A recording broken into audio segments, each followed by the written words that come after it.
एक निरखत एक परखत है, एक करत मोरे हासे, और लोग म्हारा काई करे से।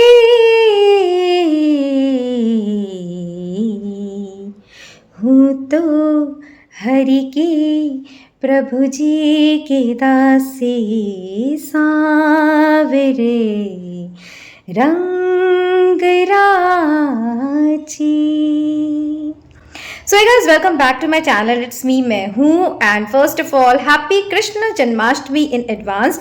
तो जन्माष्टमी है, और जैसे अगर आप मेरा चैनल रेगुलरली देख रहे हैं तो आपको पता ही होगा कि मेरे इष्ट जो हैं वो है श्री कृष्ण। और आज जन्माष्टमी के उपलक्ष्य में मुझे ध्यान करते समय अंदर से भावना हुई, जो कृष्ण मेरे इष्ट हैं उनके लिए आज एक छोटा सा वीडियो मुझे बनाना चाहिए, क्योंकि जो इम्पोर्टेंट डेज होते हैं उनमें उस ईश्वर की विशेष कृपा जो है हमारे अंदर उतर सकती है। इसीलिए इन विशेष तिथियों को मनाने का जो प्रावधान है हमारे शास्त्रों में दिया गया है।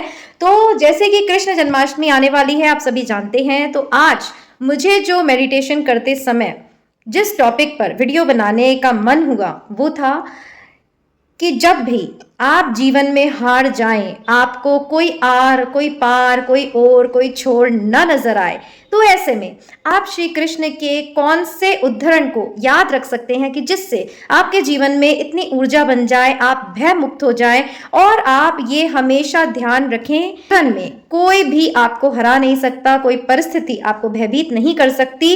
ईश्वर में वो सामर्थ्य होता है कि वो आपको किसी भी दुख से बाहर निकाल सकता है। और बस आपको एक चीज करनी है, ईश्वर पर अनंत विश्वास, उसके प्रति समर्पण। अगर आप किसी भी चीज से दुखी हैं, किसी भी चीज से चिंतित हैं, तो दुनिया की ऐसी कोई भी ताकत नहीं है आप जिसे चाहते हैं उसे पाने से आपको रोक पाए।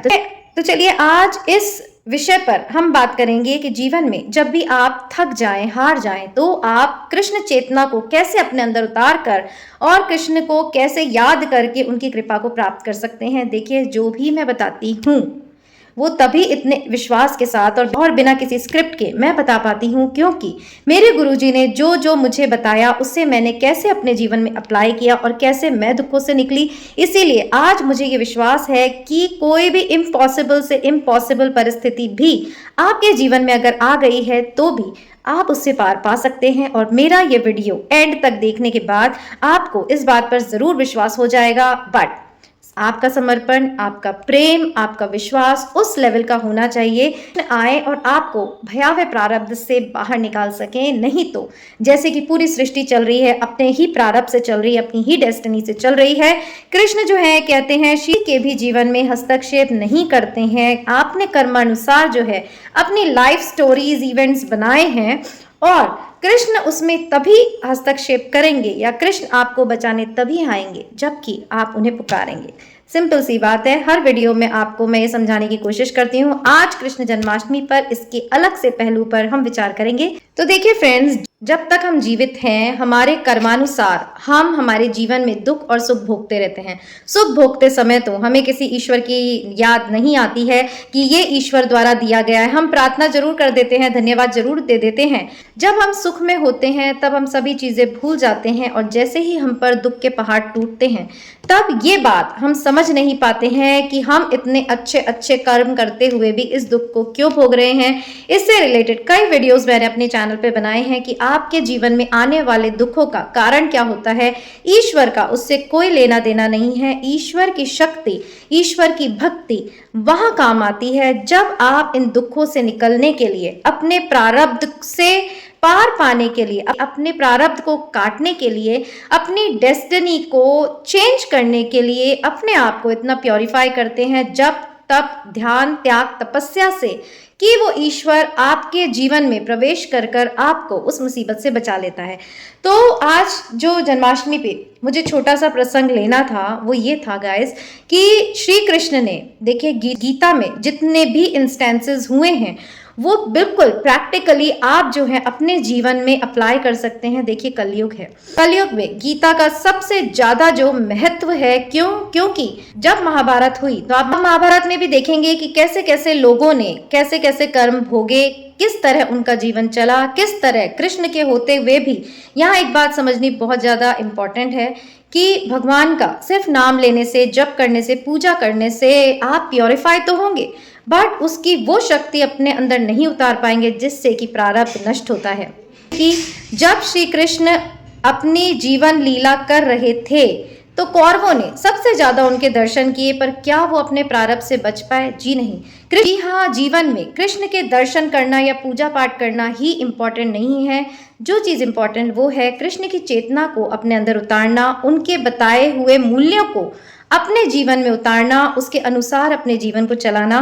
तब जाकर वो चमत्कार आप अपने जीवन में देखेंगे जो कि द्रौपदी ने देखे थे, जो कि अर्जुन ने देखे थे, जो कि मीराबाई ने देखे थे, और जो कि आप सब भी जो कृष्ण के भक्त हैं और उसकी ओर चल रहे हैं, इंक्लूडिंग मी, जो कि हमने देखे हैं। तो चलिए आज इसी विश्वास के साथ इस विषय पर हम बात करेंगे कि जीवन में जब भी घोर समस्या से आप गिर जाएं, चारों तरफ आपको अंधकार दिखे और समझ ना आए कि इस मुसीबत से हम पार कैसे पाएंगे, तो श्री कृष्ण के भगवत गीता के एक इंस्टेंस को हम लेंगे उससे।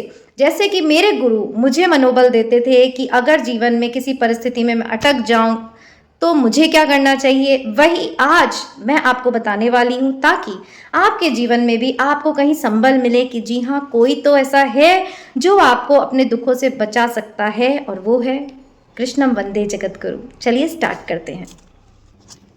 तो देखिए, महाभारत के जिस प्रसंग के बारे में मैं बात करने वाली हूँ, उस सबसे पहले तो उस छोटे से प्रसंग के बारे में मैं बता दूं कि आज के प्रेजेंट सिनेरियो में और आपके जीवन से आप उसे रिलेट कर पाए।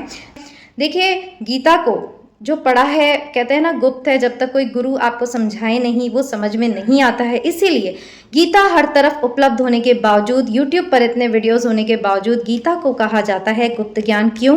क्योंकि गीता समझ में उसी के आएगी जिसके पास एक सिद्ध गुरु होंगे जो बताएंगे कि इन इन प्रसंगों का क्या अर्थ है और आप क्या शिक्षा इससे ले सकते हैं। तो आज जिस प्रसंग के बारे में मैं आपको बताने जा रही हूँ वो है कृष्ण और अर्जुन का जो संवाद हुआ जयद्रथ वध के समय। ईश्वर ने जो चमत्कार दिखाया उसी से मैं आपको बताऊंगी कि कैसे आपके जीवन में भी चमत्कार घट सकते हैं, के बादल हट सकते हैं। तो देखिए, जिन लोगों को नहीं पता या जिन लोगों को पता भी है बट वीडियो को रिलेट करने के लिए मैं बताती हूँ कि अर्जुन ने ऐसी प्रतिज्ञा ली थी कि अगर मैंने सूर्यास्त से पहले जयद्रथ का वध नहीं किया तो मैं आत्मदाह कर दूंगा, अपने प्राण त्याग दूंगा। देखिए, कृष्ण के समझाने के बावजूद अर्जुन ने ऐसी प्रतिज्ञा ली और जयद्रथ को शाम तक जो है वो नहीं हरा पाए। और बहुत ही शॉर्ट में मैं समझाने की कोशिश करूंगी, डिटेल में हम कभी बाद में बात करेंगे। जयद्रथ को सूर्यास्त तक वो नहीं खत्म कर पाए और इस कारण जब सूर्यास्त हो गया तो दोनों सेनाएं, देखिए जो युद्ध है उसके भी कुछ नियम होते थे। अब आपको यहाँ से उस प्रसंग को समझने की कोशिश करनी होगी। सूर्यास्त से पहले अर्जुन जो हैं जब जयद्रथ का वध नहीं कर पाए तो उस समय उस दिन के युद्ध विराम की घोषणा की गई और जो दोनों सेनाएं थी वो आमने सामने आकर खड़ी हो गई। अब आप सोचिए, अर्जुन जो इतना शक्तिशाली था वो जयद्रथ को सूर्यास्त से पहले मारने में असफल रहा। क्या बताता है कि आप कितने भी पराक्रमी हो, ईश्वर आपके साथ खड़ा हो, फिर भी अगर आप ईश्वर की बात नहीं समझेंगे, नहीं मानेंगे तो आप अपने प्रतिज्ञा को पूरा नहीं कर पाएंगे। जैसे कि अभी मैं वीडियो बनाने से पहले थोड़ा सा देख रही थी कि जयद्रथ वध में, मतलब सीरियल्स में, क्या कृष्ण ने एक बात जो सीरियल में बोली वो मैं आपको जरूर बताना चाहूंगी कि कृष्ण ने कहा, अर्जुन हे पार्थ, जयद्रथ का वध तो निश्चित था, तुम्हारा लक्ष्य था कि जिस तरह मैं कहता हूं वैसे करते जाओ, बट तुमने इसमें प्रतिज्ञा का अहंकार डाला और तुमने इस अहंकार के चलते अपनी समस्त ऊर्जाएं जयद्रथ को पकड़ने में लगा दी, जिसमें कि तुम विफल रहे।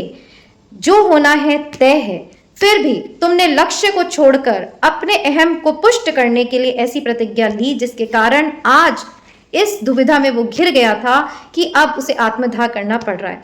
तो ये तो मैंने सीरियल का बताया। तो अब मैं बताती हूँ कि जैसे कि दोनों सेनाएं जो हैं इधर और उधर खड़ी थी, फिर इसको आप अपने जीवन में कैसे रिलेट करेंगे वो मैं बताऊंगी। तो दोनों सेनाएं आमने सामने थी, दुर्योधन, सारे कौरव जितने भी थे और जयद्रथ स्वयं, इसकी सारे कौरव रक्षा करने में जुटे थे कि कैसे भी हम जयद्रथ को बचा लें और अर्जुन उसे न मार पाए और आत्मदाह कर दे तो एक जो है शत्रु हमारा कम हो जाए, वो जो कि इतना पावरफुल था कि जिसे हराना, जिसे मारना असंभव था। तो दोनों की मंशा समझ में आ गई। अर्जुन कैसे उसे मारना चाहते थे और कौरव क्या सोचते थे, जयद्रथ को क्यों प्रोटेक्ट कर रहे थे। तो जब सभी आमने सामने खड़े हो गए तो सभी अर्जुन का उपहास करने लगे, सभी हंसने लगे कि ये देखो, ये आज पांडवों की प्रतिज्ञा जो है वो भंग हो गई और इसके फलस्वरूप अब जो अर्जुन है वो आत्मदाह करने वाला है। सभी परिहास में लगे थे और इसी अहंकार के मद में उन्होंने जयद्रथ से जो है सारी सुरक्षा हटा दी थी और जयद्रथ भी आराम से वहां खड़ा था और उपहास कर रहा था। देखो अर्जुन, श्री कृष्ण तुम्हारे साथ होते हुए भी, कृष्ण तुम्हारे सारथी होते हुए भी तुम जो है मुझे सूर्यास्त से पहले नहीं पकड़ पाए, और इस तरह की बड़ी बड़ी बातें वो करने लगा। और अर्जुन, उसे कुछ नहीं सूझ रहा था। वो अंदर ही अंदर अब सोच रहा था कि श्री कृष्ण के होते हुए भी मैं आज इस परिस्थिति में आया, तो एक चिंतन में लिप्त था। और अब उसने श्री कृष्ण से कहा कि हे वासुदेव, अब जबकि मैं जयद्रथ को नहीं मार पाया तो मेरी प्रतिज्ञा तो अटल है, मुझे क्षमा करें जो भी भूल मुझसे हुई, पर मुझे अब आत्मदाह करना ही होगा। और आत्मदाह करने के लिए अर्जुन की चिता को तैयार किया गया। सभी हंस रहे थे, सभी उपहास उड़ा रहे थे भक्ति का, कृष्ण के प्रति उसके विश्वास का, कृष्ण के सामर्थ्य का, कि लोग श्री कृष्ण को कहते हैं ईश्वर है, ये ईश्वर के सामने ही अभी अग्नि में भस्म होने वाला है, और सब जो है, और श्री कृष्ण जो है वो भी मजबूर है, कुछ नहीं कर सकते। तो अब आगे का प्रसंग मैं बताऊं उससे पहले इसे हमारे जीवन से रिलेट करते हैं कि क्या हमारे जीवन में ऐसी परिस्थितियां नहीं आती कि जो कि प्रतीत होती हैं कि हमें अग्नि में जला रही हैं, भले ही हमारे कर्मों से, भले ही हमारे प्रारब्धों से, बट जला रही हैं और अब हम नष्ट हो जाएंगे। आपके जीवन में कोई भी समस्या हो सकती है जीवन में जो आपको ऐसा महसूस कराती है कि अब आपको वो नष्ट करके ही जाएगी, जैसे कि सिचुएशन अभी अर्जुन के साथ थी। और जो लोग होते हैं वो सारे उपहास उड़ाने में रहते हैं, हमारी भक्ति को, हमारे प्रेम, त्याग, तपस्या को ललकारते हैं कि देखो ये है बड़ा ईश्वर का भक्त बनता है, अगर है तो वो आज इस परिस्थिति में क्यों है, उसके साथ आज इतना बुरा क्यों हो रहा है।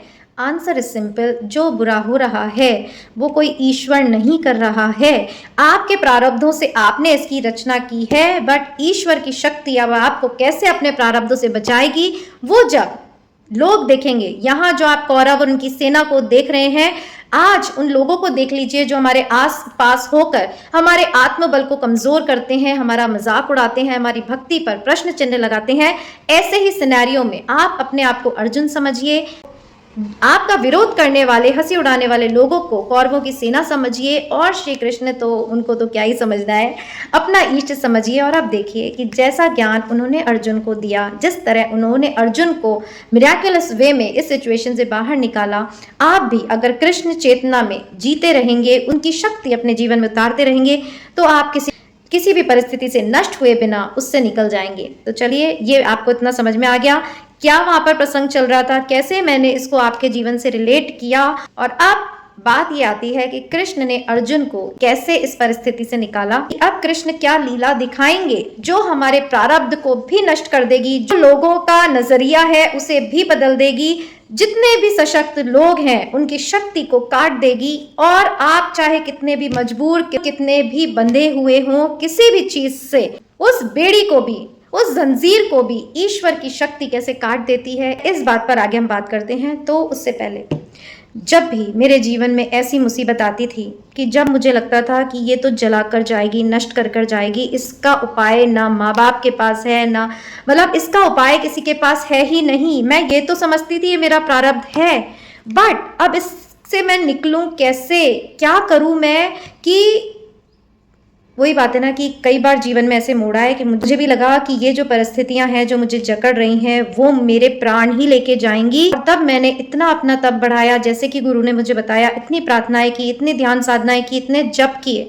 सबका कॉम्बिनेशन होता है, आप सारे टाइम ध्यान प्रार्थना नहीं कर सकते, सबकी अलग इंपॉर्टेंस होती है, ध्यान साधना की अलग इंपॉर्टेंस होती है, और सबसे बड़ी बात गुरु पे आस्था। जो गुरु कह रहे हैं वो पत्थर की लकीर है। यहाँ गुरु कौन है? श्री कृष्ण। अब क्योंकि कलयुग में हमें श्री कृष्ण तो मिलेंगे नहीं, तो वो किस रूप में मिलेंगे? हमारे वेल विशर्स के रूप में मिलेंगे। और जैसे कि मेरे गुरु हैं वो कृष्ण का ही रूप थे मेरे लिए, कृष्ण की तरह ही उन्होंने मेरे जीवन रूपी रथ को कैसे पार लगाया, उसी लिए आज मैं इतना कुछ आप लोगों के सामने बोल पा रही हूँ। अब श्री कृष्ण से, आप देखिए, आप उस प्रसंग की ओर चलते हैं, नहीं तो वीडियो फिर से लंबा हो जाएगा। अब अर्जुन की जो है वो शैया तैयार हो गई है। अब अर्जुन श्री कृष्ण को क्या कहते हैं, तो मैं वैसे ही बता रही हूँ जैसे कि मेरे गुरु मुझे सिंपल लैंग्वेज में समझाते थे, ताकि आपके दिल तक भी ये बात पहुँचे, विश्वास पहुँचे और आप भी अपनी समस्याओं से पार पाएं।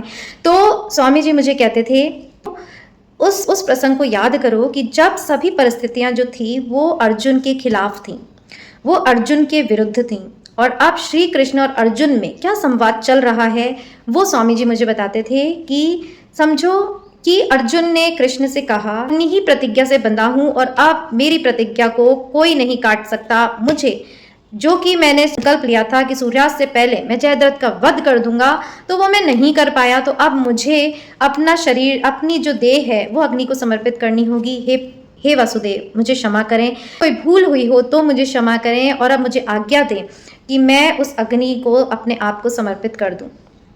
श्री कृष्ण देखिए हमेशा मुस्कुराते रहते थे किसी भी परिस्थिति में, और ऐसे ही मेरे गुरु थे कि मैं कितना ही रोना धोना लेके जाऊं, वो हमेशा से मुस्कुराते हुए कहते थे, क्या ईश्वर पे विश्वास नहीं है, क्या उसकी शक्ति पर संशय है, तो फिर रोना धोना क्यों, वो किसी भी परिस्थिति से निकालने का सामर्थ्य रखता है। तुम्हारा जो तप होना चाहिए, उसकी पुकार और तड़प होनी चाहिए, बस वो प्रमाणिक होनी चाहिए। बाकी सब चीज़ कृष्ण पे छोड़ देनी चाहिए। वो कैसे करेगा, क्या करेगा, इस पर बुद्धि न लगाते हुए इस विश्वास के साथ ध्यान साधना करनी चाहिए कि मेरा ये दुख कितना ही भयभीत करने वाला हो, वो कट के रहेगा, समाप्त होके रहेगा। क्यों? क्योंकि कृष्ण समस्त नक्षत्र जिस इशारे से चलते हैं, जिसके की हाथ में सुदर्शन चक्र है, ब्रह्मांड का जो निर्माता है, उसके आप भक्त हैं, तो आपको कोई भी परिस्थिति, कोई भी दुख, कोई भी पीड़ा, कोई भी खतरा आपके चारों तरफ नहीं मंडरा सकता, और अगर वो आएगा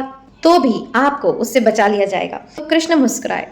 कृष्ण ने कहा, पार्थ, जो होना है वो तय है, तुम बस मुस्कुराओ। तो अर्जुन को बहुत ही वो लगा कि इतना कुछ होने के बाद भी कृष्ण मुझे कह रहे हैं मुस्कुराओ, तो पर उसने कभी भी पलटकर कृष्ण से ये नहीं पूछा कि आप ऐसी बातें क्यों कर रहे हैं। फिर अर्जुन ने जब अपने शस्त्रों को कृष्ण के सामने नीचे जमीन पर रखा और कहा कि अब मैं चलता हूँ, आत्मदाह का समय हो गया है, लोग मेरा मजाक उड़ा रहे हैं कि क्या तुम्हारा विचार बदल गया, तो हे श्री कृष्ण, मुझे आशीर्वाद दीजिए और मुझे आज्ञा दीजिए कि मैं उस अग्नि में जाकर अपने आप को भस्म कर दूं।